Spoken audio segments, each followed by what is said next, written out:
What if the biggest challenge facing World Cup 2026 isn't security, transportation, or even the unprecedented scale of the tournament itself? What if the real threat is something far harder to control? Trust. Just days before the largest World Cup ever staged, FIFA finds itself trapped in a battle it never expected to fight. Not on the pitch, not in boardrooms, but online. Across TikTok, Instagram, X, YouTube, Reddit, and football forums around the world, millions of supporters are participating in a growing conversation. Some call it concern, others call it frustration. Many simply call it disappointment. FIFA points to record revenues, record sponsorships, and record demand. A growing number of fans point to rising costs, confusing ticket systems, and a feeling that football's biggest event is drifting further away from ordinary supporters. Two completely different versions of the same World Cup are now competing for public belief. One is being promoted by FIFA, the other is being written in real time by the internet. And as kickoff approaches, the organization that governs world football may be discovering a difficult reality. The narrative is no longer theirs alone to control. This was supposed to be FIFA's defining triumph. For more than a decade, FIFA built World Cup 2026 around a single idea, bigger than anything football had ever seen. 48 national teams, 104 matches, 3 host nations, 16 host cities, hundreds of millions of expected viewers, billions in projected economic activity.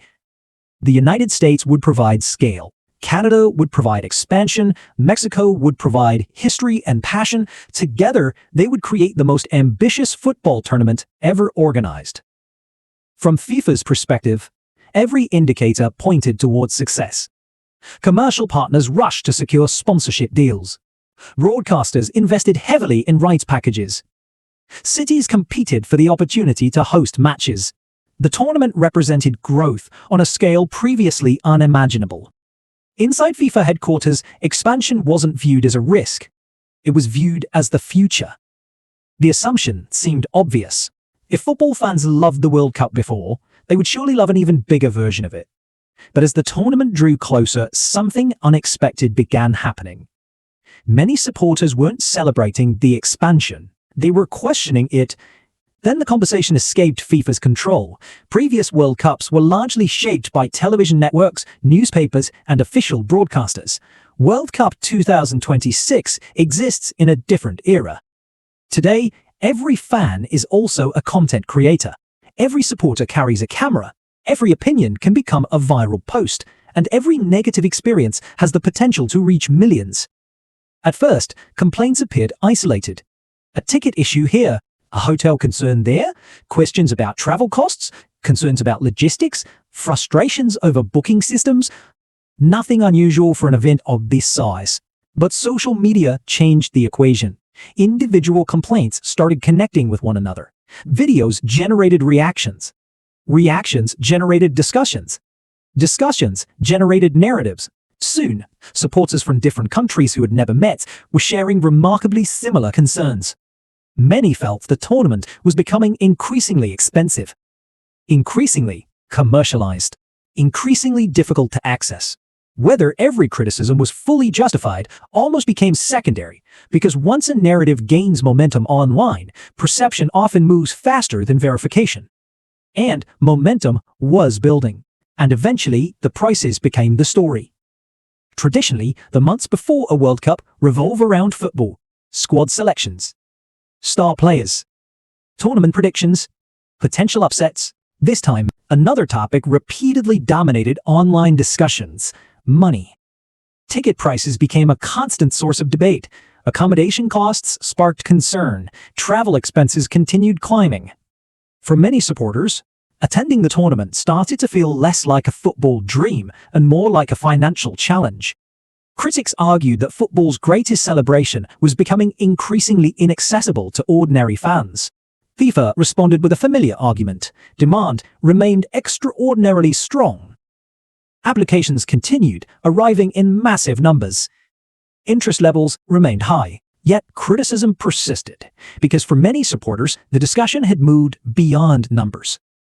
It had become symbolic. The issue wasn't simply how much a ticket cost. It was what the cost seemed to represent: To some fans, it reflected a growing distance between football's institutions and football's communities. And once people begin viewing a problem as symbolic rather than practical, solving it becomes far more difficult. But then reality became harder to separate from rumor. As criticism intensified, another problem emerged: information overload.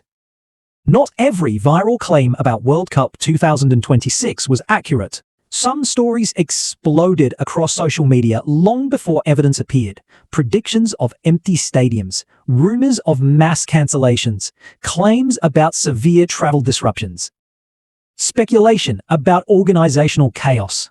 Many attracted enormous engagements, regardless of their accuracy. For FIFA, this created an impossible balancing act. The organization wasn't just confronting criticism, it was confronting confusion. When exaggerated stories spread, officials could dismiss them as misinformation. When legitimate complaints emerged, public skepticism grew stronger. The result was an environment where supporters increasingly struggled to determine whom to trust. Social media rewarded emotion. Institutions emphasized official statistics. Commentators picked sides. Audiences became divided. What started as a discussion about football slowly transformed into a broader debate about credibility itself. And that's where FIFA's real vulnerability appears.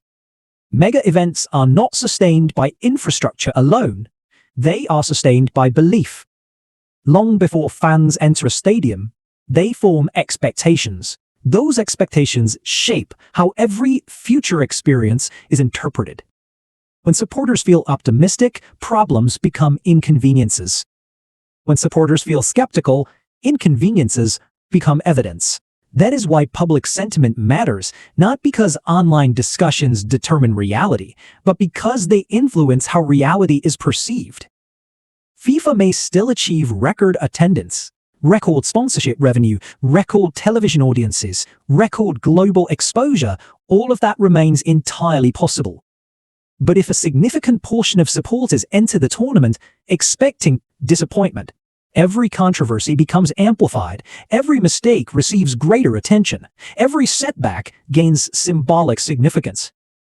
The danger is not that fans stop watching. The danger is that they stop trusting.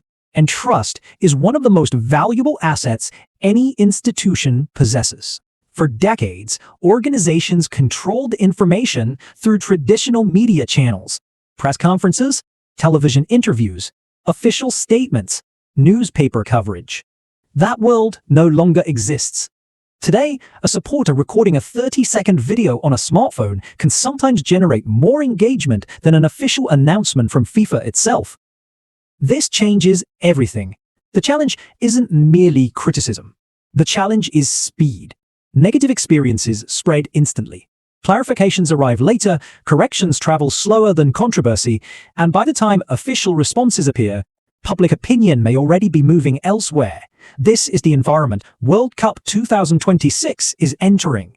An environment where narratives evolve continuously, where authority competes directly with algorithms, and where trust must be earned repeatedly rather than assumed automatically. For FIFA, the challenge over the coming weeks may not be operational. It may be emotional, convincing supporters that football's biggest event still belongs to football fans. But football still has one advantage, because despite every controversy, every argument, and every online battle, football possesses something that no governing body and no social platform can fully manufacture: moments. A dramatic winner in stoppage time, an unexpected underdog run, a legendary performance, a stadium erupting with emotion. History shows that football often rewrites conversations. Before tournaments begin, people discuss politics, business, governance, and controversy. Once the matches start, attention frequently shifts back to the game itself. The internet may spend months debating the tournament, but 90 unforgettable minutes can reshape public focus overnight. FIFA understands that. Critics understand that, and supporters understand it too, which is why the opening weeks of World Cup 2026 matter so much. Because they won't simply determine who advances through the competition. They may determine which narrative survives. Right now, two versions of World Cup 2026 are competing for the world's attention. One tells a story of growth, expansion, and unprecedented success. The other tells a story of frustration, skepticism, and growing distrust. Both contain elements of reality. Neither captures the entire picture. Over the next 6 weeks, football itself will become the ultimate referee. The internet has spent months shaping expectations. FIFA has spent years building a vision. Now both narratives face the same test: reality. Because when the opening whistle finally blows, arguments give way to action, predictions meet evidence, and stories collide with the game itself. Years from now, most people won't remember every viral post, every online debate, or every headline. They will remember the goals, the moments, the emotions, the football. The only question is whether those memories will be powerful enough to define the tournament more than the controversy that preceded it.